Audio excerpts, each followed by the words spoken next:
it's an incredible, incredible career. And I think that the creativity you allow independent filmmakers and yet the restrictions about budget allow people to be creative. It forces them to be creative, which is pretty remarkable. And I think that's a touchstone for your career.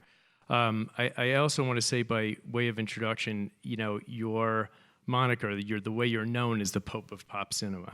And I think that that is so true. I wanted to talk a little bit about some of the early, more exploitive movies. Just sort of those early moments of doing things on a shoestring and, raising $12,000 for your first movie. It seems like you didn't really feel comfortable working for someone else, that you wanted to make your own path work.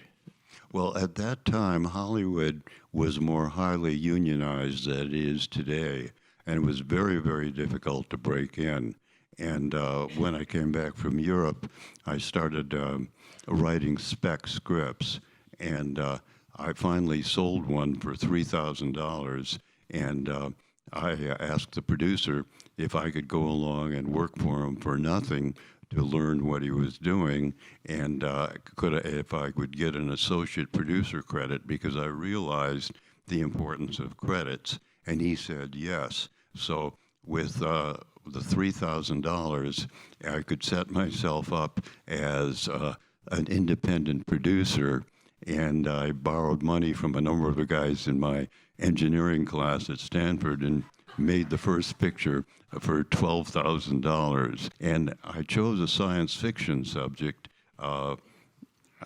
because I knew you didn't need names for that type of film, and I obviously couldn't afford one. So I made an underwater monster film called It Stalked the Ocean Floor.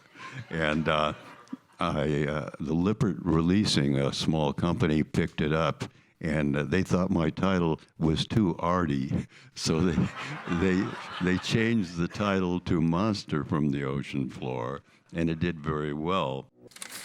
You've been watching a conversation with Roger Corman on Story.